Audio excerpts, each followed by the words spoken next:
नमस्कार मेरे प्यारे साथियों, आप सभी का स्वागत है आपका अपना यूट्यूब चैनल जीटीएम क्लासेस में। दोस्तों, आज की इस वीडियो में हम आप सभी विद्यार्थी के लिए मैथ का वीवीआई ऑब्जेक्टिव क्वेश्चन लेकर आए हैं दोस्तों। ठीक है, जो 14 फरवरी को दोस्तों जो आपका मैथ का एग्जाम होने वाला है उसमें दोस्तों जाकर ये सभी प्रश्न 100% लड़ेगा, ये मेरा गारंटी है। ठीक है, सब प्रश्न को दोस्तों चुन चुन कर मैं आपके लाया हूँ।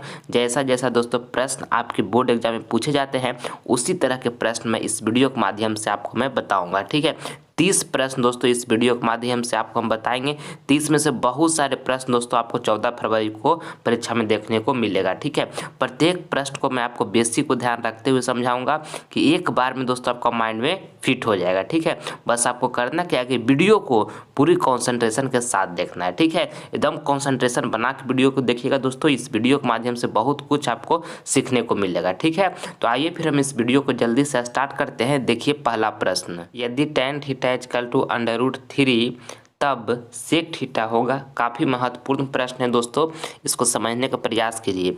कहता है कि यदि tan थीटा बराबर दोस्तों √3 है, ठीक है, तब सेक थीटा होगा। देखिए दोस्तों, इसको किस तरह से आपको बनाना है। देखिए यहाँ पर हम क्या इस तरह से लिख सकते हैं दोस्तों, tan थीटा, अब बराबर में दोस्तों यहाँ पे √3 लिखा हुआ है, तो √3 की जगह पर दोस्तों क्या हम लिख सकते हैं tan 60 डिग्री, क्योंकि दोस्तों tan 60 डिग्री का मान दोस्तों कितना होता है, तो √3 होता है। तो √3 की जगह पर हम tan 60 डिग्री लिखे तो कोई दिक्कत। तो यहाँ से देखिए थीटा बराबर देखिएगा दोस्तों, तो थीटा बराबर कितना हो गया हमारा 60 डिग्री हो गया। ठीक है, और आपको यहाँ से बताना क्या है कि सेक थीटा होगा, सेक थीटा होगा ये आपको दोस्तों बताना है। तो यहाँ से देखिए सेक हम इसी तरह से लिखेंगे और थीटा की जगह पर दोस्तों हम कितना रख देंगे 60 डिग्री, क्योंकि दोस्तों अभी हम थीटा बराबर 60 डिग्री यहाँ से पता किए हैं।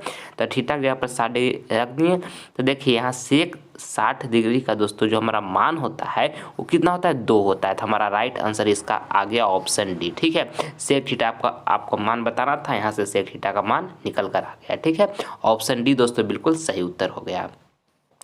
चलिए अगला प्रश्न हम देखते हैं। यहाँ पे दूसरा नंबर कहता है कि द्विघात बहुपद का व्यापक रूप होता क्या होता है। ये भी प्रश्न दोस्तों बहुत बार पूछा गया है कि द्विघात बहुपद का जो व्यापक रूप होता है दोस्तों क्या होता है।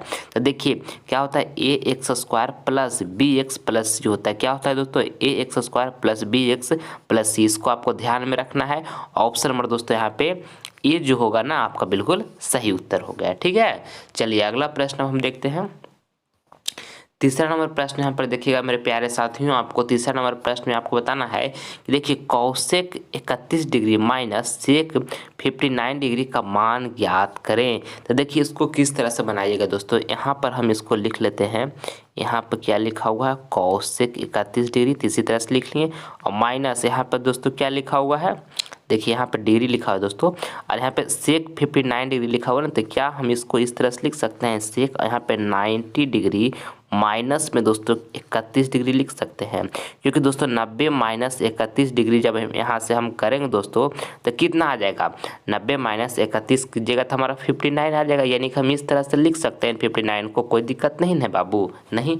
अब देखिएगा आगे यहाँ से लिखेंगे हम कौशिक 31 डिग्री, इसी तरह से और माइनस देखिए सेक 90 माइनस थीटा दोस्तों क्या होता है, कौशिक थीटा होता है। थीटा जगह पर 31 डिग्री है तो 31 डिग्री लिख देंगे, और यहाँ पर देखिए cosec 31 degree minus Kaushik 31 degree बराबर कितना हो जाएगा, 0 हो जाएगा। हमारा राइट आंसर दोस्तों ऑप्शन नंबर बी यहाँ पर हो गया। समझ गए सारे विद्यार्थी।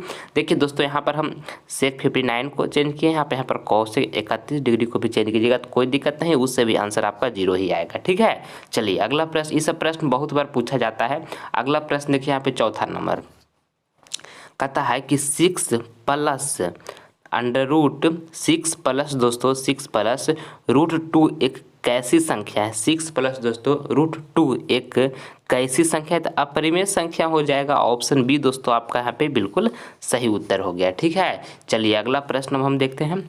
देखिएगा 5वां नंबर प्रश्न यहाँ पर देखिएगा, 5वां नंबर प्रश्न प्रत्येक साल इस तरह से प्रश्न पूछा जा रहा है दोस्तों, ध्यानपूर्वक आप इसको समझ लीजिएगा। ठीक है, देखिए कहता है कि 2,7,12 का 10वां पद ज्ञात करें। आपको 10वां पद दोस्तों यहाँ पर ज्ञात करना है। ठीक है, यानी कि दोस्तों आपको देखिए यहाँ पे n दे दिया है दोस्तों आपका 10। ठीक है। एन दे दिया गया है आपका 10 और आपको टी एन दोस्तों यहाँ से आपको निकालना है, ठीक ना। देखिए फार्मूला क्या होता है दोस्तों, टी एन बराबर, देखिएगा आप सभी विद्यार्थी, टी एन बराबर होता है दोस्तों ए प्लस एन माइनस 1 और इंटू में दोस्तों क्या होता है डी होता है, ठीक है। यानी कि दोस्तों आपको यहाँ से T10 निकालना है। क्या निकालना है? T10 निकालना है। तो ए यानी कि दोस्तों प्रथम पद, तो प्रथम पद दोस्तों हमारा कौन है? 2 है जो दोस्तों प्रथम पद है, तो यहाँ पे 2 लिख देंगे और यहाँ पे लिखेंगे प्लस एन दोस्तों क्या 10 हमारा एन हो गया, तो यहाँ पे 10 लिखेंगे माइनस यहाँ पर 1 लिख देंगे, ठीक है। अब देखिए हमको डी निकालना है, तो डी निकालने के लिए दोस्तों इधर देखिए साइड में आपको बताते हैं डी यानी कि कॉमन डिफरेंस होता है दोस्तों, हिंदी में उसको सारबंतर बोलते हैं। तो डी बराबर फार्मूला होता है दोस्तों T2 माइनस T1 यानी कि दूसरा पद माइनस पहला पद होता है, ठीक है। तो हमारा डी निकलता है सारबंतर। तो दूसरा पद दोस्तों हमारा कितना है? 7 है यहाँ पे, तो 7 लिखेंगे और पहला पद कितना है? पहला पद 2 है, तो यहाँ पर आप माइनस 2 लिखेंगे। तो डी बराबर निकालिएगा तो 7 माइनस 2 कितना आ जाएगा? 5 आ जाएगा। तो डी की जगह पर दोस्तों यहाँ पे हम 5 लिख देंगे ना, कोई दिक्कत। अब यहाँ से देखिएगा T10 दोस्तों आगे लेकर चलते हैं इसको, यहाँ पे 2 लिख देंगे प्लस, और देखिए 10 माइनस दोस्तों 1 कीजिएगा तो कितना 9 हो जाएगा ना, गुने में यहाँ पे 5 रह जाएगा इसी तरह से। अब फिर से देखिए यहाँ पे T10 इसी तरह से लिख देंगे और यहाँ पे 2 और यहाँ पे 9 बचे 45 हो जाएगा ना बाबू। और यहाँ से देखिए अब T10 बराबर निकाल लेंगे तो हमारा 45 प्लस 2 कितना हो जाएगा? 77, यहाँ पे 47 हो जाएगा, ठीक है। यहाँ T10 बराबर निकाले दोस्तों तो हमारा कितना आ गया? 47 आ गया, जो कि देखिए ऑप्शन नंबर डी में दिया हुआ, तो ऑप्शन डी दोस्तों हमारे यहाँ पे बिल्कुल सही उत्तर हो गया। समझ गए सारे विद्यार्थी अच्छे तरीके से। चलिए अगला प्रश्न हम देख लेते हैं। छठा नंबर प्रश्न यहाँ पर देखिएगा दोस्तों, कहता है छठा नंबर प्रश्न कि 2x² प्लस 8x प्लस 1 के शून्यंक अल्फा और बीटा हो तो 4 अल्फा प्लस 4 बीटा ज्ञात करें। ये भी प्रश्न दोस्तों काफ़ी शानदार है और ऐसा प्रश्न भी दोस्तों प्रत्येक साल आपके बोर्ड एग्जाम में पूछे जाते हैं, ठीक है। देखिए यहाँ पर आपको दोस्तों लिखा है 2x² प्लस 8x प्लस 1 के शून्यंक दिया है अल्फा और बीटा, और आपको यहाँ 4a प्लस 4b ज्ञात करना है, ठीक ना। तो देखिए दोस्तों इसको हम किस तरह से यहाँ पे बनाएंगे। हमको दोस्तों यहाँ से देखिए यहाँ पर जो लिखा हुआ दोस्तों 4a प्लस में 4 अल्फा दोस्तों, 4 अल्फा प्लस में 4 बीटा, तो क्या दोस्तों यहाँ से हम 4 को कॉमन ले सकते हैं। तो 4 को कॉमन ले लेंगे दोस्तों तो यहाँ पर क्या बचेगा? अल्फा प्लस बीटा बचेगा ना बाबू। 4 को कॉमन ले लिए तब अब हमको अल्फा प्लस बीटा केवल यहाँ से निकालेंगे तो हमारा तो आंसर आ जाएगा, समझ रहे हैं ना।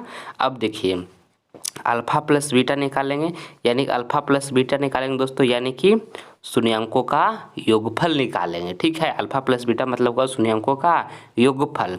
तो यहाँ अल्फा प्लस बीटा वाला फार्मूला होता है दोस्तों माइनस बी बाई में ए होता है। तो देखिए x² के आगे जो कोफिशिएंट होता है दोस्तों वो a होता है, और x के आगे जो कोफिशिएंट होता है दोस्तों वो b होता है, और जो कांस्टेंट में होता है दोस्तों वो हमारा c होता है, ठीक है। तो यहाँ से हमको क्या निकाल रहे हैं? अल्फा प्लस बीटा निकाल रहे हैं। तो हमारा देखिए b दोस्तों कितना है? 8 है, तो यहाँ पर 8 लिख दिए बी की जगह पर। अब देखिए ए दोस्तों कितना है? ये 2 है, तो यहाँ पे हम 2 लिख दिए। यहाँ से काटेंगे तो 2 चौके 8, ठीक है। तो यहाँ से अल्फा प्लस बीटा बराबर दोस्तों हमको कितना? -4 निकल कर आ गया दोस्तों, ठीक है। -4 निकल कर आ गया। अब यहाँ से हम आगे करेंगे तो यहाँ पे 4 इसी तरह से लिख देंगे। अब अल्फा प्लस बीटा बराबर दोस्तों हम कितना निकाल कर लाए? -4 लाए, तो यहाँ पे हम -4 इस तरह से रख देंगे और गुना कीजिएगा तो 4 4 के 16 यानी कि -16 दोस्तों हमको यहाँ पे बिल्कुल सही आंसर आ गया, जो कि ऑप्शन सी में दिया हुआ है। समझ गए बाबू। चलिए अगला प्रश्न देखिए। सारे प्रश्न को मैं अच्छे तरीके से आपको समझाऊंगा, बशर्ते आप कॉन्सेंट्रेशन के साथ देखिए, बहुत मजा आएगा इस वीडियो में। देखिए यहाँ पर कहता है कि cot थीटा बराबर 3/4 हो तो tan स्क्वायर थीटा का मान ज्ञात करें। ये भी प्रश्न काफ़ी शानदार है और ऐसा प्रश्न भी पूछे जाते हैं। तो देखिए दोस्तों cot थीटा बराबर 3/4 दिया हुआ है और tan स्क्वायर थीटा का मान आपको ज्ञात करने के लिए कहा गया है, ठीक ना। तो cot थीटा बराबर दोस्तों हमारा फार्मूला क्या होता है? तो b बटा दोस्तों b बटा p होता है, ठीक है, ठीक है। b बटा p होता है। यहाँ पर क्या बराबर में दिया हुआ है? 3/4, तो 3/4 लिख दिए। और tan स्क्वायर थीटा का दोस्तों आपको मान यहाँ पे ज्ञात करना है। तो tan थीटा बराबर दोस्तों हमारा फार्मूला क्या होता है? तो p बटा b होता है, ठीक है। और इसका स्क्वायर चढ़ाया हुआ है, तो इसी तरह से इसका स्क्वायर चढ़ा दीजिए। हमको p भी दोस्तों यहाँ से निकाल के स्क्वायर कर देंगे तो हमारा मान यहाँ से निकल जाएगा। तो देखिए p दोस्तों हमारा कितना है? तो p देखिए यहाँ पे 4 लिखा हुआ है ना, तो यहाँ पे हम p की जगह पर दोस्तों क्या लिख देते हैं? 4 लिख देते हैं। बटा में b दोस्तों कितना है? तो b दोस्तों 3 है, तो यहाँ पे 3 लिख देंगे। देंगे और इसका दोस्तों इसी तरह से स्क्वायर कर देंगे। तो स्क्वायर, तो 4 का स्क्वायर कितना हो जाएगा 16, और 3 का स्क्वायर कितना हो जाएगा 9 हो जाएगा। यानी कि 16/9 दोस्तों हमारा यहाँ पे बिल्कुल सही आंसर होगा, जो कि देखिए ऑप्शन बी में दिया हुआ है। तो ऑप्शन बी दोस्तों हमारा बिल्कुल सही आंसर हो गया। यहाँ पे tan स्क्वायर थीटा का मान ज्ञात करना था, तो tan स्क्वायर थीटा का मान हम tan थीटा बराबर दोस्तों p/b हुआ, समझ गए ना बात को। और tan स्क्वायर लिखा हुआ था तो p/b का भी हम स्क्वायर कर दिया, उसी तरह से आगे प्रोसेस करते गए तो हमको 16/9 आ गया, जो कि हमारा बिल्कुल सही आंसर हो गया। ठीक है, चलिए अगला प्रश्न अब यहाँ पर देखते हैं। 8वां नंबर प्रश्न देखिए, कहता है यदि घन का एक भुजा 3 सेंटीमीटर हो तो आयतन ज्ञात करें। ये भी प्रश्न काफ़ी महत्वपूर्ण है दोस्तों, इसको ध्यानपूर्वक समझिएगा। आपका जो घन का जो एक भुजा है दोस्तों वो 3 सेंटीमीटर दिया हुआ है और आपको आयतन यहाँ से उसका ज्ञात करना है, वॉल्यूम उसको दोस्तों आपको ज्ञात करना है। ठीक है, तो दोस्तों घन का हमारा आयतन जो होता है वो क्या होता है, तो घन का आयतन जो होता है दोस्तों वो क्या होता है, तो भुजा क्यू होता है। क्या घन का आयतन होता है मेरे प्यारे साथियों, भुजा क्यू होता है। तो हमारा भुजा दोस्तों यहाँ पर कितना दिया हुआ है 3 सेंटीमीटर दिया हुआ है, तो 3 सेंटीमीटर का दोस्तों यहाँ पर हम क्या करेंगे क्यू करेंगे, क्योंकि घन का आयतन हमको क्या होता है भुजा क्यू होता है। ठीक है, समझ गए। अब देखिए यहाँ से इसका क्यू कीजिएगा तो 3 का क्यू कितना हो जाएगा 27 हो जाएगा, और सेंटीमीटर यानी कि सेंटीमीटर क्यू हो जाएगा। ठीक है, तो कौन ऑप्शन में दिया हुआ है, ऑप्शन सी में देखिए 27 सेंटीमीटर क्यू दिया, जो कि बिल्कुल सही उत्तर हो जाएगा। और हाँ, ध्यानपूर्वक समझने का प्रयास कीजिएगा, जल्दीबाजी में दोस्तों हड़बड़ाहट में गड़बड़ाहट मत कीजिएगा, ऑप्शन ए मत लगाइएगा, क्योंकि ऑप्शन ए में भी 27 लिखा हुआ है। ठीक है, हम दोस्तों यहाँ से आयतन निकाल रहे हैं। ठीक है, तो आयतन दोस्तों यहाँ पर हम ज्ञात जब किए हैं तो यहाँ पर क्यू ना होगा, तो यहाँ पर cube centimetre cube, option C हमारा बिल्कुल सही आंसर हो जाएगा। ठीक है, जब दोस्तों हम क्षेत्रफल निकालते हैं ना तब दोस्तों स्क्वायर होता है, इस बात को ध्यान में रखिएगा। ठीक है, एग्जाम में एकदम स्थिर दिमाग से बनाइएगा दोस्तों, हड़बड़ाइएगा मत वहाँ पर। ठीक है, चलिए, नहीं तो हड़बड़ाहट में क्या होता है जो जानते हैं वो भी इंसान से गलत हो जाता है। ठीक ना, इसलिए अपने आप को एकदम अच्छे तरीके से वहाँ पर मेंटेनेंस कीजिएगा ताकि आप सभी प्रश्न को सही उत्तर दे सकें। चलिए 9वां नंबर प्रश्न यहाँ पे देखिए, कहता है संभव घटना और असंभव घटना की प्रायिकता के योग कितना होता है। ये भी प्रश्न काफी महत्वपूर्ण है दोस्तों। देखिए संभव घटना, तो संभव घटना का दोस्तों प्रायिकता कितना होता है 1 होता है, और असंभव घटना के प्रायिकता के योग कितना होता है, तो असंभव घटना की प्रायिकता जो होता है दोस्तों 0 होता है।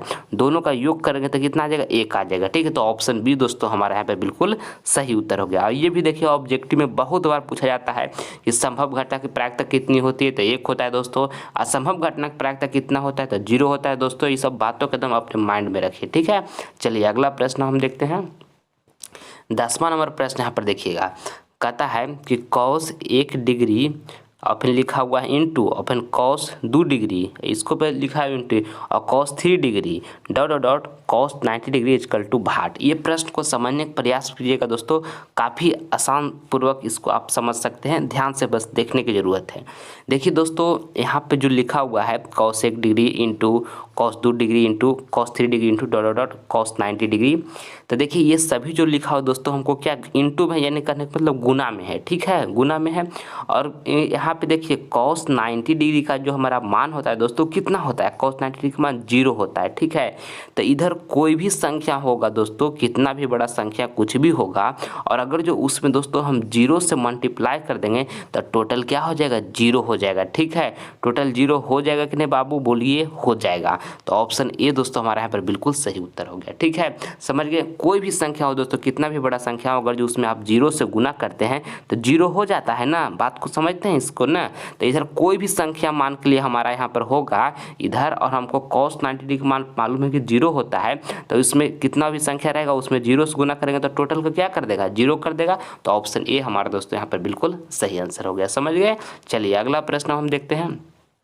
आप सभी विद्यार्थी इस वीडियो में दोस्तों 1 से 30 तक एकदम पूरी अच्छी तरीके से बने रहिए। प्रत्येक प्रश्न को आपको काफ़ी शानदार तरीके से मैं समझाऊंगा कि एक बार में दोस्तों आपका माइंड में फिट हो जाएगा। ठीक है, ये 30 प्रश्न काफ़ी महत्वपूर्ण साबित होगा दोस्तों आपके 14 फरवरी एग्जाम के लिए। ठीक है, सारे प्रश्न को चुन चुन कर लाया हूँ जो आपके बोर्ड एग्जाम के लिए दोस्तों वैसा प्रश्न प्रत्येक बार पूछे जाते हैं। ठीक है, इसलिए आप अंत तक जरूर इस वीडियो में बने रहें, एक भी प्रश्न को आप स्किप ना करें।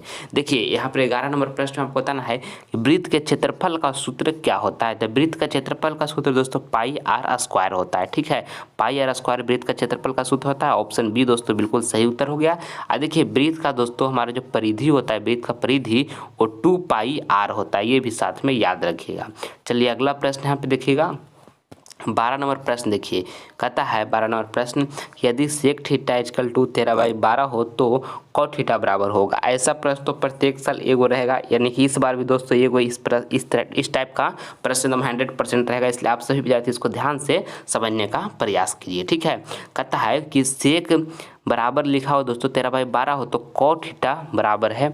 तो देखिए दोस्तों यहाँ से समझिए कि सेक ए बराबर दोस्तों हमारा फॉर्मूला क्या होता है, तो एच बटा दोस्तों एच बटा बी हो जाएगा। ठीक है, बराबर में दोस्तों क्या दिया हुआ है 13/12, तो 13/12 इसी तरह से लिख दिए।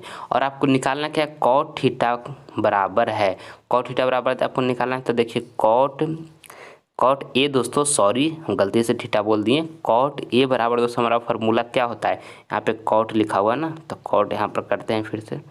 देखिए यहाँ से कॉट ए बराबर दोस्तों हमको फार्मूला क्या होता है, तो बी बटा दोस्तों बी बटा पी होता है। इसको आपको ध्यान में रखिएगा कि कॉट ए बराबर जो फार्मूला होता है वो बी बटा पी होता है। ठीक है, तो यहाँ से हम देखिए हमको निकालने की जरूरत क्या है, बी और पी निकालेंगे, बी पी निकालेंगे तभी ना कॉट थीटा बराबर हम निकाल पाएंगे दोस्तों।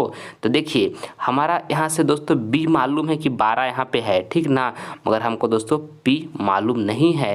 तो पी मालूम कैसे पता चलेगा, तो देखिए हमको बी और एच दिया हुआ है, तब पाइथागोरस प्रमेय से दोस्तों हम पी नहीं निकाल लेंगे, आराम से निकाल लेंगे। पाइथागोरस प्रमेय क्या होता है, तो देखिए क्या होता है, एच स्क्वायर बराबर में होता है पी स्क्वायर प्लस में बी स्क्वायर, ये दोस्तों पाइथागोरस प्रमेय होता है। तो ये दोस्तों हमारा कितना है 13 है, तो 13 का दोस्तों स्क्वायर करेंगे तो कितना हो जाएगा 169, तो 169 लिखेंगे। अब पी तो दोस्तों हमको निकालना ही है, तो यहाँ पे पी स्क्वायर इसी तरह से लिख देंगे। अब दोस्तों बी, तो बी दोस्तों हमारा कितना है 12, तो 12 का स्क्वायर करेंगे दोस्तों तो कितना हो जाएगा 144 हो जाएगा। ठीक है, यहाँ तक समझ गए। अब देखिए 144 को दोस्तों बराबर के इस साइड भेज देंगे तो माइनस में हो जाएगा, नहीं तो 169 माइनस 144 करेंगे दोस्तों तो कितना हो जाएगा 25 हो जाएगा। कितना हो जाएगा 25 हो जाएगा, बराबर दोस्तों यहाँ पे पी स्क्वायर इधर लिखा हुआ है। ठीक है, अब देखिएगा यहाँ से आगे, अब देखिए इस साइड यहाँ पर आपको लिखते हैं, तो यहाँ से दोस्तों हमको क्या आ गया कि पी स्क्वायर बराबर दोस्तों कितना हो गया 25 हो गया।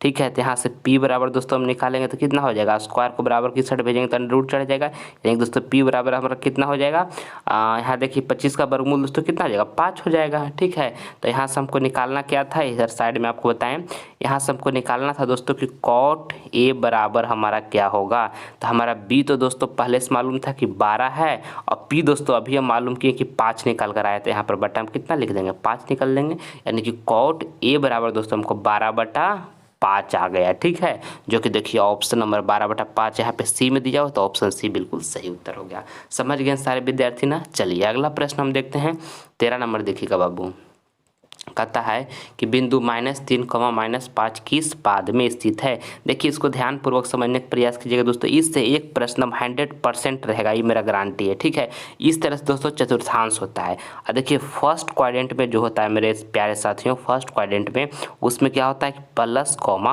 प्लस होता है, इसको आपको ध्यान में रखना। क्या होता है प्लस कॉमा प्लस होता है फर्स्ट क्वाड्रेंट में, और सेकेंड क्वाड्रेंट में जो हमारा होता है दोस्तों उसमें क्या होता है माइनस कॉमा प्लस होता है। ठीक है, और देखिए थर्ड क्वाड्रेंट जो होता है दोस्तों उसमें हमारा क्या होता है तो माइनस कॉमा माइनस होता है। ठीक है, और फोर्थ क्वाड्रेंट जो हमारा होता है दोस्तों उसमें क्या होता है तो प्लस कॉमा माइनस होता है। तो ये चारों को अच्छी तरीके से याद रखिएगा, इससे एक प्रश्न प्रत्येक साल आता है, आपके बोर्ड एग्जाम में भी जरूर पूछेगा।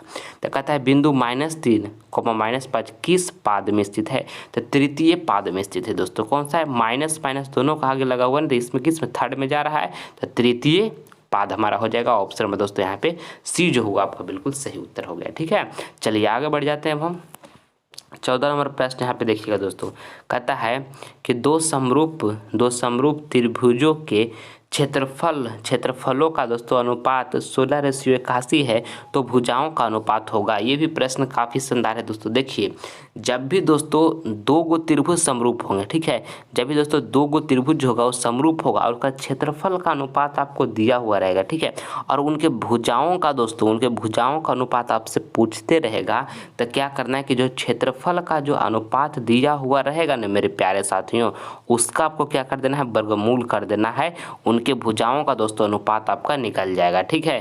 तो यहाँ पर देखिए 16 का वर्गमूल 4 होगा ना बाबू, और यहाँ पे 81 का वर्गमूल कितना हो गया, 81 का वर्गमूल 9 हो गया। तो यहाँ पर 4:9 जो होगा हमारा यहाँ पे बिल्कुल सही आंसर हो जाएगा। 4:9 ऑप्शन सी में लिखा हुआ है, तो ऑप्शन सी दोस्तों यहाँ पे बिल्कुल सही आंसर हो गया, ठीक है। इसको ध्यान में रखिएगा इस प्रश्न को, ठीक है। ये प्रश्न ऐसा बार बार पूछे जाते हैं आपके बोर्ड एग्जाम में।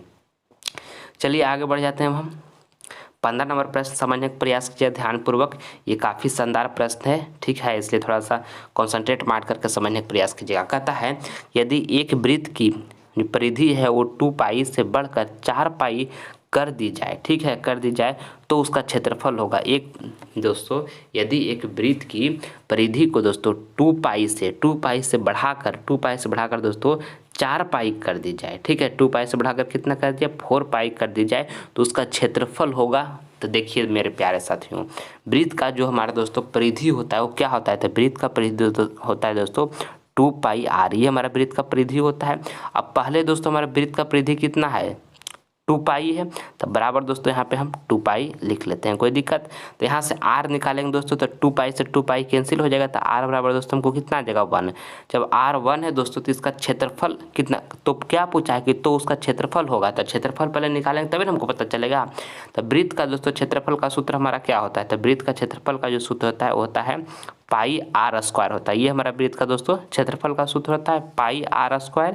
तो देखिए हमारा r दोस्तों यहाँ पर 1 है, ठीक है, तो r1 है तो r का स्क्वायर करेंगे यानी कि 1 का स्क्वायर करेंगे तो 1 ही रह जाएगा, यानी कि दोस्तों हमारा यहाँ पर इसका जो क्षेत्रफल निकल कर आया केवल पाई निकल कर आया। जब परिधि मेरे प्यारे साथियों 2π है तो हमारा r दोस्तों कितना 1 निकल कर आया, और जब हमारा r यहाँ पर 1 है दोस्तों तो हमारा क्षेत्रफल यहाँ पर कितना निकल कर आया, केवल पाई। यानी कि आपको ये समझना है जब परिधि दोस्तों हमारा 2π था तो हमारा जो इसका जो क्षेत्रफल आया वो कितना आया, पाई आया, ठीक है। अब इसको 2π से बढ़ाकर 4π कर दिया गया, तब दोस्तों क्षेत्रफल कितना आता है दे समझिएगा। तो फिर से यहाँ से देखिए साइड में अब इधर लिखते हैं, ठीक है। तो फिर देखिए यहाँ पर वृत्त का परिधि जो हमारा क्या होता है 2πr होता है, और वृत्त का परिधि अभी 4π कर दिया गया है, तो यहाँ पर 4π दोस्तों हम बराबर में लिख लिए। और यहाँ से काटिएगा तो यहाँ से देखिए 2 टाइम इधर से कट गया, यानी कि दोस्तों r बराबर दोस्तों हमारा कितना आ गया 2 आ गया, ठीक है। तब यहाँ से क्षेत्रफल निकालिएगा दोस्तों, तो हमारा वृत्त का क्षेत्रफल क्या होता है πr² होता है ना बाबू। तो यहाँ पर पाई लिखेंगे, r दोस्तों हमारा कितना है, तो r दोस्तों हमारा यहाँ पे 2 है, तो यहाँ पे 2 का स्क्वायर करेंगे तभी ना हमारा क्षेत्रफल निकलेगा, यानी कि 4π हो जाएगा दोस्तों।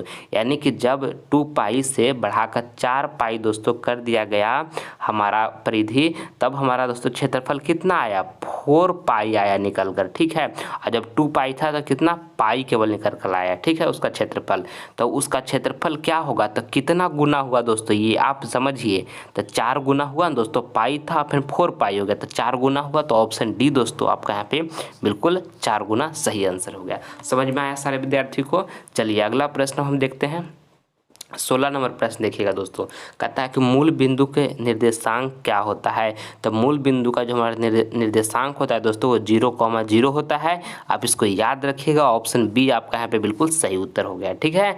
चलिए अगला प्रश्न अब देखते हैं हम यहाँ पे 17 नंबर। आप सभी विद्यार्थी मेरे प्यारे साथियों मन से पढ़ाई कीजिएगा, 1 मिनट भी अभी समय को आप दोस्तों बर्बाद नहीं कीजिए। ध्यान रखिएगा एक बात को, हमारा हमेशा कि माता पिता दोस्तों बहुत उम्मीद से पाल पोस कर आपको बड़ा किए हैं कि हमारा दुख दर्द तकलीफ को हमारा बेटा या बेटी मिटाएगा, हमारा घर में जो दोस्तों गरीबी से हम जूझ रहे हैं उस गरीबी से निकालेगा। इसलिए दोस्तों रात दिन जखने आपको मन करे, जखने इच्छा करे कि हमको पढ़ना, उस समय पढ़िए दोस्तों, समय को बर्बाद नहीं कीजिए। क्योंकि 14 फरवरी से दोस्तों आप सभी विद्यार्थी का 2023 में बोर्ड एग्जाम मैट्रिक का स्टार्ट होने वाला है। आप सभी विद्यार्थी इस बात को जानते होंगे, ठीक है। तो मन से पढ़ाई कीजिए बाबू, अच्छे तरीके से पढ़ाई कीजिएगा तो जरूर आप 2023 बोर्ड एग्जाम दोस्तों अच्छा अंक ला पाइएगा। तो दोस्तों आपको बहुत अच्छा फील होगा, माता पिता को दोस्तों गांव समाज में आप नाम रोशन कर पाइएगा, ठीक है। और देखिए मैथ को अगर जो बनाते हैं दोस्तों, तो ऐसा जैसे में उसको बार बार प्रैक्टिस कीजिए। अगर जैसे में एक मैथ आप बनाए हैं, ठीक है, और उसको मान के लिए आप भूल जाते हैं, तो एक मैथ को 20 बार प्रैक्टिस कीजिए।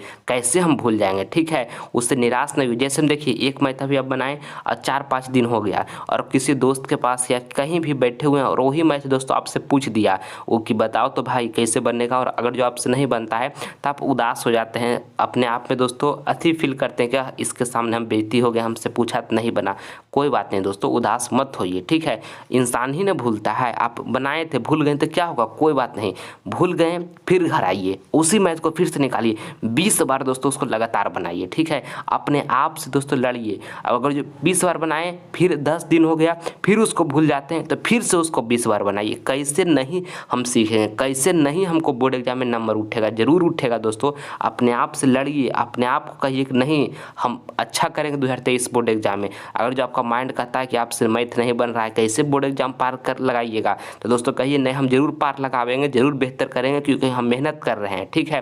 तो अपने आप से लड़िए दोस्तों, और 2023 बोर्ड एग्जाम में अच्छा अंक लाने की कोशिश कीजिए, क्योंकि दोस्तों माता पिता बहुत उम्मीद लगाकर आपसे बैठे हुए हैं, ठीक है, और हमसे जितना मेहनत होगा बाबू आपके लिए शानदार शानदार प्रश्न लाने के लिए 2023 बोर्ड एग्जाम आते आते तक उन सभी प्रश्नों को आपके समीप में रखूंगा दोस्तों। मैं ये वादा करता हूँ आप सभी विद्यार्थी से, बशर्ते आप सभी विद्यार्थी हमसे कंटिन्यू जुड़े रहिएगा। अगर जो चैनल को अभी तक सब्सक्राइब नहीं किए तो सब्सक्राइब दोस्तों जरूर कर लीजिएगा, ताकि उन सभी वीडियो को दोस्तों आप स्किप ना कर सके, ठीक है।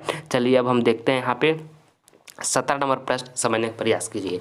कहता है कि 1 + tan स्क्वायर ए, अब बाई में लिखा है दोस्तों 1 + cot square A equal to भाट। तो देखिए दोस्तों 1 + tan स्क्वायर ए बराबर फार्मूला दोस्तों हमारा क्या होता है, तो 1 + दोस्तों tan स्क्वायर ए बराबर फार्मूला हमारा होता है सेक स्क्वायर ए, ठीक है, और यहाँ पर बटा लिखा हुआ है तो बटा लिख देंगे, ठीक है।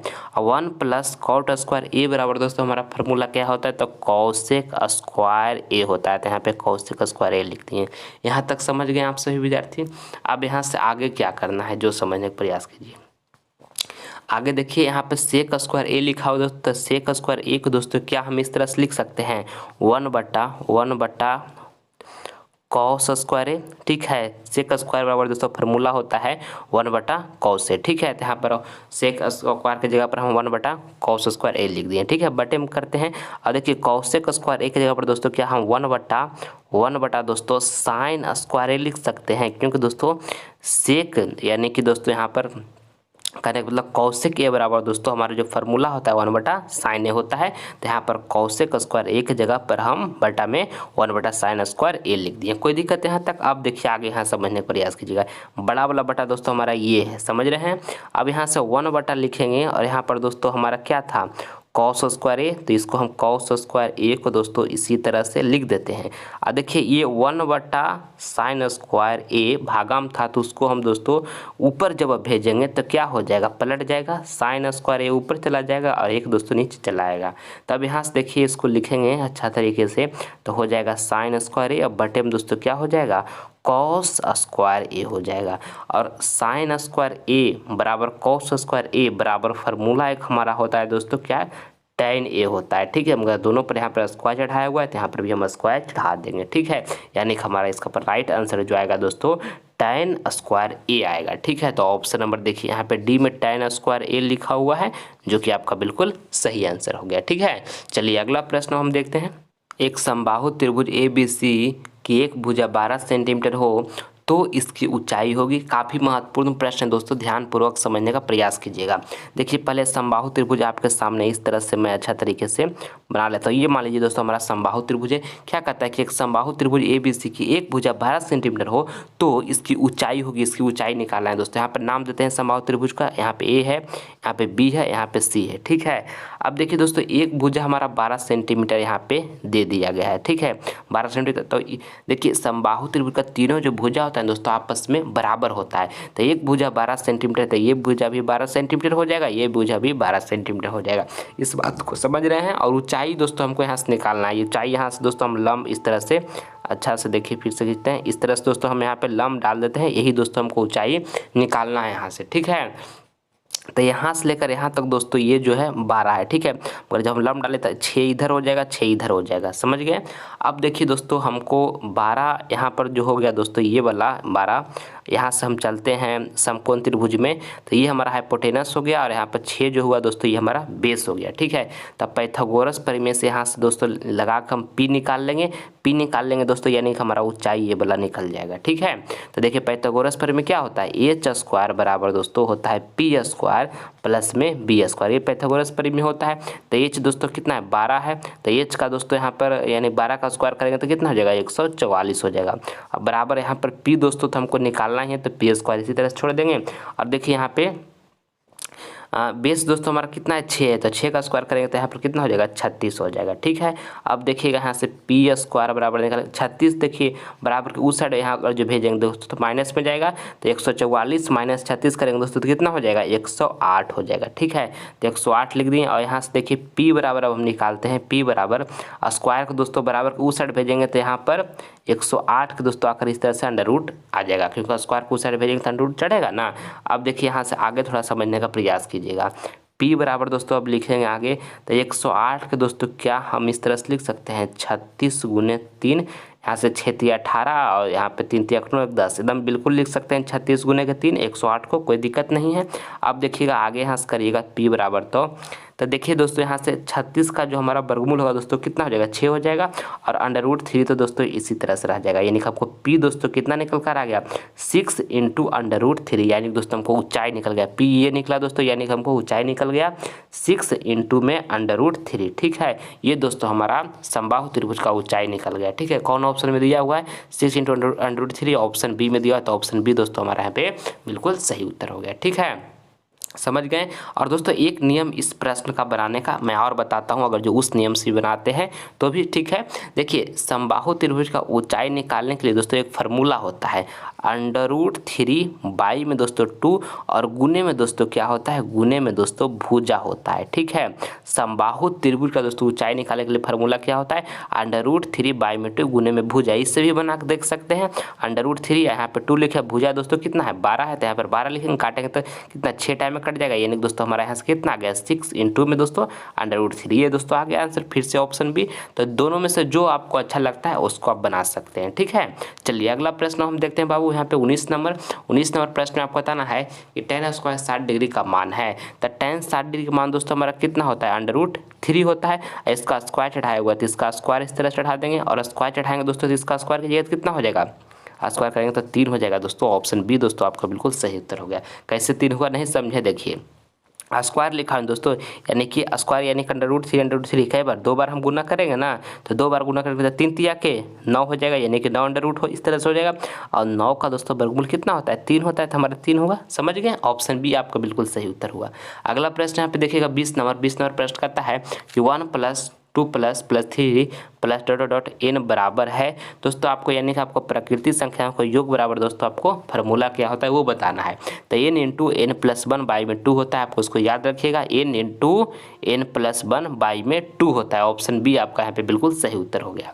चलिए अगला प्रश्न हम देखते हैं 21 नंबर, कहता है 1 से 100 तक सभी प्राकृत संख्याओं का योग है। ये भी प्रश्न काफ़ी महत्वपूर्ण है दोस्तों, ऐसा प्रश्न हमेशा पूछा जाता है कि 1 से 100 तक सभी प्राकृत संख्याओं का योग है। तो देखिए अभी आपको बताएं प्राकृतिक संख्याओं का योग बराबर फार्मूला क्या होता है n इंटू दोस्तों n into n plus one by में 2 होता है, अभी बताएं ना।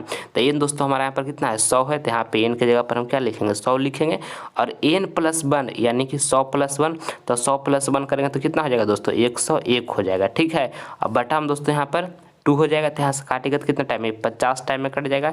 अब देखिए आगे यहाँ से गुना कीजिएगा तो 50 गुने दोस्तों कितना करना पड़ेगा 101, तो यहाँ से गुना कीजिएगा दोस्तों तो कितना आ जाएगा आपका आ जाएगा 5050 आ जाएगा, जो कि ऑप्शन नंबर दोस्तों यहाँ पे सी में दिया हो, तो ऑप्शन सी दोस्तों आपका बिल्कुल सही उत्तर हो गया, ठीक समझ गए ना सारे विद्यार्थी। 50 गुने दोस्तों यहाँ पर 101 किए तो यहाँ पर आ गया 5050, तो ऑप्शन सी दोस्तों बिल्कुल सही उत्तर हो गया, ठीक है। चलिए अगला प्रश्न हम देखते हैं 22 नंबर देखिए दोस्तों, कहता है कि दो क्रमिक सम संख्याओं का एचसीएफ होगा। देखिए क्रमिक मतलब होता है दोस्तों लगातार, यानी कि दो लगातार सम संख्याओं का एचसीएफ क्या होगा, तो दो लगातार सम संख्या, तो दो सम संख्या इसके बाद कौन है 4 है, तो इसका आपको दोस्तों यहाँ पर एचसीएफ निकालना है, यानी कि मसा निकालता है। मसा निकालिए, 2 से यहाँ से लगाइएगा तो 4, कितना टाइम यहाँ से कटेगा, 2 दूनी के 4, यहाँ से ये 4 कट गया, तो ये सीएफ कितना हमारा 2 हो गया। ऑप्शन बी दोस्तों आपका यहाँ पे बिल्कुल सही उत्तर हो गया।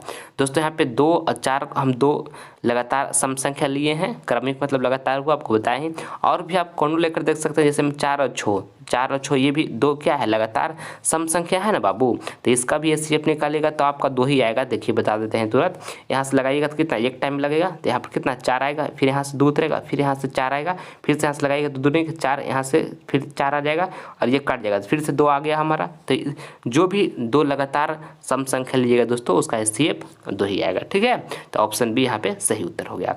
अगला प्रश्न हम देखते हैं। अगला प्रश्न देखिए यहाँ पे दोस्तों हमारा 23 नंबर प्रश्न कहता है कि रैखिक समीकरण में चर के घात की संख्या होती है। रैखिक समीकरण में दोस्तों चर के घात की संख्या कितनी होती है, तो 1 होती है रैखिक समीकरण में चर की घात की संख्या। ऑप्शन ए आपका यहाँ पे बिल्कुल सही आंसर हो गया। अगला प्रश्न यहाँ पे देखिए आप 24 नंबर कहता है कि यदि a plus B equal to 90 degree तो कॉस से बराबर होगा। ये भी प्रश्न काफ़ी आसान है दोस्तों। देखिए a प्लस बी बराबर आपका 90 डिग्री यहाँ पे दिया हुआ है दोस्तों, तो यहाँ से a बराबर हम निकाल लेंगे। a बराबर तो क्या हो जाएगा 90 डिग्री माइनस दोस्तों b हो जाएगा ना। अब देखिए यहाँ से कॉस और ए की जगह पर दोस्तों हम क्या ए के बराबर हम क्या 90 माइनस बी निकाल कर लाइन बाबू, तो ए की जगह पर हम यहाँ पे 90 डिग्री अच्छा से लिख देते हैं 90 डिग्री माइनस बी इस तरह से लिख सकते हैं। और कॉस 90 माइनस थीटा क्या होता है साइन थीटा होता है, और थीटा की जगह पर क्या है बी है, तो यहाँ पे बी लिख देंगे। तो साइन बी मेरे प्यारे साथियों यहाँ पर बिल्कुल सही आंसर हो गया, ऑप्शन नंबर सी। चलिए अगला प्रश्न हम देखते हैं। यहाँ पे देखिएगा 25 नंबर प्रश्न काफ़ी शानदार है, ध्यानपूर्वक आप सभी विद्यार्थी इसको समझने का प्रयास कीजिएगा। ठीक है, देखिए कहता है कि यदि किसी घन के विकर्ण की लंबाई 6 इंटू में √3 सेंटीमीटर है तो इसके संपूर्ण पृष्ठ का क्षेत्रफल होगा। यदि किसी घन के विकर्ण की लंबाई दोस्तों 6 इंटू में √3 सेंटीमीटर है तो इसके संपूर्ण पृष्ठ का क्षेत्रफल होगा। ठीक है, तो संपूर्ण पृष्ठ का क्षेत्रफल दोस्तों घन का क्या होता है 6 गुने भुजा स्क्वायर होता है। ठीक है, तो भुजा तो कहीं देले नहीं है दोस्तों इस प्रश्न में, तो कैसे निकलेगा संपूर्ण पृष्ठ का क्षेत्रफल बताइए। तो बाबू देखिए ना, विकर्ण का लंबाई दिया हुआ है ना, तो विकर्ण का लंबाई दिया हुआ है तो विकर्ण की लंबाई से हम भुजा निकाल लेंगे, और जब भुजा निकल जाएगा तो संपूर्ण पृष्ठ का क्षेत्रफल तो अपने आप निकल जाएगा। देखिए कैसे समझिएगा, विकर्ण की लंबाई दोस्तों हमको इतना दिया हुआ है। ठीक है, और हमको घन का दोस्तों विकर्ण बराबर जो हमारा फार्मूला होता है वो क्या होता है, तो √3 गुने भुजा होता है। ठीक है, भुजा को दोस्तों यहाँ से हम ए से डिनोट कर रहे हैं। ठीक है, भुजा को ए से डिनोट कर रहे हैं। ठीक है, तो यहाँ पर देखिए घन का विकर्ण बराबर दोस्तों जो हमारा फार्मूला होता है क्या होता है √3 गुने भुजा होता है। हमारा यहाँ पर क्या दिया हुआ है, घन का जो विकर्ण का लंबाई दिया हुआ है 6 इंटू में √3 है, तो √3 से √3 कैंसिल हो जाएगा, यानी कि ए बराबर दोस्तों 6 आ गया, यानी भुजा बराबर हमको कितना आ गया 6 आ गया। ठीक है, अब हमको देखिए संपूर्ण पृष्ठ का क्षेत्रफल क्या होता है घन का, तो होता है 6 गुने भुजा स्क्वायर होता है ना बाबू, 6 गुने भुजा स्क्वायर, यानी कि भुजा को दोस्तों यहाँ से 1 से हम डिनोट किए हैं। ठीक है, तो 6 गुने भुजा स्क्वायर हो गया। अब यहाँ से 6 लिख देंगे, और भुजा दोस्तों हमारा कितना है, यहाँ से भुजा भी निकाल कर लाए ना 6, तो यहाँ से इसका 6 का स्क्वायर कर देंगे तो कितना हो जाएगा 36 हो जाएगा, और 36 गुने दोस्तों 6 की जगह तो कितना आ जाएगा 216 आ जाएगा, यानी कि सेंटीमीटर दोस्तों स्क्वायर हो जाएगा। ठीक है, क्योंकि क्षेत्रफल निकालते हैं तो क्या स्क्वायर में होता है, आपको बताए ही हैं, तो 216 सेंटीमीटर स्क्वायर हो जाएगा। ऑप्शन नंबर दोस्तों यहाँ पे बी जो होगा दोस्तों आपका बिल्कुल सही आंसर हो गया। ठीक है, चलिए अगला प्रश्न हम देख लेते हैं। सबसे छोटी अभाज्य और सबसे छोटी भाज्य संख्या का गुणनफल है। ये भी प्रश्न काफ़ी महत्वपूर्ण है दोस्तों। देखिए सबसे छोटी अभाज्य संख्या जो होता है दोस्तों 2 होता है। ठीक है, और सबसे छोटी भाज्य संख्या जो होता है वो कितना होता है 4 होता है। ठीक है, और दोनों का गुणनफल आपको बताना है, तो 2 गुने दोस्तों यहाँ पे 4 कीजिएगा तो कितना हो जाएगा 4 का 4, 4 दूनी के 8। ऑप्शन बी आपका बिल्कुल सही आंसर हो गया। ठीक है, चलिए अगला प्रश्न, ऑप्शन सी में दोस्तों 8 लिखा हुआ है ना, ऑप्शन सी सही हुआ। ठीक है, ऑप्शन सी में 8 लिखा हुआ, तो ऑप्शन सी यहाँ पे सही आंसर हुआ। ठीक है, चलिए अगला प्रश्न हम देखते हैं। अगला प्रश्न यहाँ पे देखिएगा, अगला प्रश्न हमारा यहाँ पे 27 नंबर है। ठीक है, आपको इसमें बताना है 27 नंबर प्रश्न में कि एक पहिए का व्यास 40 सेंटीमीटर है तो 176 मीटर की दूरी तय करने में इसे कितने चक्कर लगाने पड़ेंगे। ये भी प्रश्न दोस्तों काफ़ी शानदार है, ध्यानपूर्वक समझने का प्रयास कीजिएगा। एक पहिए का व्यास दोस्तों यहाँ पे 40 सेंटीमीटर दिया हुआ है और कहता है 176 मीटर की दूरी तय करने में इसे कितने चक्कर लगाने पड़ेंगे। तो डी बराबर दोस्तों मेरे प्यारे साथियों एक फार्मूला होता है। डी बराबर क्या फार्मूला होता है, तो देखिए डी बराबर फार्मूला होता है 2πr/n होता है, डी बराबर फार्मूला। ठीक है, अब देखिए हमको यहाँ पर दोस्तों दूरी जो है 176 मीटर दिया हुआ है। ठीक है, तो यहाँ पर डिस्टेंस के जगह पर हम 176 यहाँ पे रख देते हैं। ठीक, और यहाँ से 2 हम लिख देंगे और पाई का मान दोस्तों कितना हो जाएगा, यहाँ पर 22/7 हो जाएगा। 22/7 हो गया यहाँ पे पाई का मान। और देखिए आर दोस्तों, तो आर तो दिया हुआ नहीं, तो व्यास दिया हुआ है दोस्तों, व्यास यहाँ पे 40 सेंटीमीटर दिया हुआ दोस्तों। तो आर यानी कि रेडियस, जिसको हिंदी में त्रिज्या बोलते हैं, तो त्रिज्या हमको कितना हो जाएगा 20 सेंटीमीटर हो जाएगा, क्योंकि दोस्तों व्यास का आधा त्रिज्या होता है। ठीक है, तो रेडियस की जगह पर हम 20 लिख देंगे। 20 मगर दोस्तों देखिए यहाँ पे सेंटीमीटर में है। ठीक है, क्या सेंटीमीटर में है, तो इसको मीटर में कन्वर्ट करना पड़ेगा, क्योंकि दोस्तों हमको यहाँ दूरी जो है मीटर में दिया हुआ है, तो यहाँ पर मीटर में लिखा हुआ है, तो दोनों साइड हम यूनिट सेम करेंगे। तो यहाँ पर दोस्तों सेंटीमीटर से हम मीटर में कन्वर्ट करने के लिए 100 से भागा दे दिए। ठीक है, और यहाँ पर एन यानी दोस्तों एन निकालना है, यानी कि कितने चक्कर लगाने पड़ेंगे वो निकालना है। ठीक है, तो यहाँ से एन निकालिए और कितने चक्कर लगाने पड़ेंगे वो आपका निकल गया, समझिए। तो यहाँ से काटिएगा तो 20 के यहाँ पे 100 हो गया, और देखिए किधर से कटेगा, यहाँ से 2 से इसको काट दीजिएगा, कितना टाइम में 88 टाइम में कट जाएगा ना, और यहाँ से 22 से काटिएगा तो यहाँ से 4 टाइम में कट जाएगा। ठीक है, अब देखिए यहाँ से आगे कीजिएगा तो यहाँ पे 4 हो गया, और देखिए यहाँ पर 7 और 5 दोस्तों बराबर की उस साइड में है, जो कि भागा में है, तो बराबर की इस साइड में आएगा दोस्तों, तो क्या में हो जाएगा, बराबर की इस साइड में आएगा दोस्तों, तो गुना में हो जाएगा, बराबर इधर एन हो गया। ठीक है, अब यहाँ से देखिए गुना कीजिएगा, तो यहाँ से देखिए 4×5 = 20 हो जाएगा, 20 × 7 कीजिएगा तो कितना हो जाएगा 140 हो जाएगा, 140। यानी दोस्तों एन बराबर हमको कितना निकल कर आ गया 140 आ गया, यानी कि कितने चक्कर लगाने पड़ेंगे, तो 140 चक्कर दोस्तों लगाने पड़ेंगे। ऑप्शन ए आपका बिल्कुल सही उत्तर हो गया। चलिए अगला प्रश्न अब देखते हैं बाबू, हम यहाँ पे 28 नंबर प्रश्न कहता है sin 90 - a किसके बराबर है, तो sin 90 - a दोस्तों cos a के बराबर है। ऑप्शन नंबर यहाँ पे बी जो होगा आपका बिल्कुल सही उत्तर हो गया। चलिए अगला प्रश्न हम देखते हैं यहाँ पे 29 नंबर कहता है एपी के क्रमागत पदों के अंतर को क्या कहते हैं, तो एपी के दोस्तों क्रमागत पदों के अंतर को सार्व अंतर कहते हैं, जिसको इंग्लिश में दोस्तों कॉमन डिफरेंस बोलते हैं, जिसको दोस्तों हम डी से डिनोट करते हैं। ठीक है, ऑप्शन नंबर डी सही हुआ। अगला प्रश्न यहाँ पे देखिए 30 नंबर प्रश्न है, कहता है कि यदि 4 tan θ = 4 तो थीटा का मान है। तो देखिए दोस्तों क्या हम इसको इस तरह से लिख सकते हैं, यहाँ पर देखिए 4 लिखा हुआ है, तो बराबर की उसको उस साइड भेजेंगे, यहाँ पर गुना में था ही 4, तो बराबर की इस साइड भेजेंगे तो भागा में हो जाएगा, तो दोनों कट जाएगा, तो कटेगा तो यहाँ से हमको क्या निकल कर आएगा tan θ बराबर 1 निकल कर आएगा। समझ गए। अब देखिए यहाँ से आगे लिखेंगे तो यहाँ पे tan θ इसी तरह से लिख देंगे, और 1 की जगह पर दोस्तों क्या हम यहाँ से इस तरह से लिख सकते हैं tan 45 डिग्री, क्योंकि दोस्तों tan 45 डिग्री का जो मान होता है हमारा कितना होता है 1 होता है। समझ रहे हैं इस बात को, tan 45 डिग्री का जो हमारा मान होता है दोस्तों कितना होता है 1 होता है, तो 1 की जगह पर हम tan 45 डिग्री लिख सकते हैं, कोई दिक्कत नहीं है। तो थीटा बराबर दोस्तों हमको कितना हो जाएगा, थीटा बराबर दोस्तों 45 डिग्री हो जाएगा। तो थीटा का आपको मान बताना था, थीटा बराबर 45 डिग्री निकल गया। ऑप्शन सी दोस्तों आपका यहाँ पे बिल्कुल सही आंसर हो गया। ठीक है, चलिए अगला प्रश्न है दोस्तों आपका HW का प्रश्न है। ये प्रश्न मैं आप सभी विद्यार्थी को होमवर्क में दे रहा हूँ, इसका जवाब जो है कमेंट बॉक्स में दीजिएगा, कौन आंसर आपका बिल्कुल सही आंसर होगा। देखिए कहता है कि 1,3,0,3,1,3,3 का बहुलक होगा। ऑप्शन ए में लिखा है 0, बी में लिखा हुआ 1, और देखिए सी में लिखा है 2, और डी में लिखा हुआ दोस्तों 3। तो जो ऑप्शन सही लगेगा उसका जवाब आप सभी विद्यार्थी कमेंट बॉक्स में जरूर दीजिएगा, आप सभी विद्यार्थी का हम रिप्लाई देंगे। ठीक है, और दोस्तों अगर ये वीडियो पसंद आए तो आप सभी विद्यार्थी इस वीडियो को दिल से लाइक करें, और ज़्यादा से ज़्यादा इस वीडियो को अपने फ्रेंड के पास भी दोस्तों शेयर करें। और अगर जो अभी तक चैनल को सब्सक्राइब नहीं किए बाबू, तो चैनल को सब्सक्राइब कर ले, ताकि लाइव क्लास का नोटिफिकेशन आपको समय से मिलता रहे। और मन से पढ़ाई कीजिएगा दोस्तों, डेविएट नहीं होइएगा, हमेशा अपने आप को मोटिवेट रखिए कि हम 2023 बोर्ड में काफ़ी अच्छा अंक लाने वाले हैं, और उस तरीके से दोस्तों मेहनत करते रहिए, मेहनत कीजिएगा दोस्तों, तो आपको फल जरूर मिलेगा। ठीक है, इसलिए चिंता करने की कोई बात नहीं है, जितना समय बचा हुआ उसमें पूरे जोश एनर्जी के साथ मेहनत कीजिए। आपके माता पिता का आशीर्वाद और आपका गुरु का आशीर्वाद आपके साथ है दोस्तों, आप जरूर 2023 बोर्ड में अच्छा कीजिएगा। ठीक है, आप सभी विद्यार्थी से हम अगले वीडियो में मिलेंगे, तब तक मन लगाकर पढ़ाई करते रहिए। जय हिंद, जय भारत।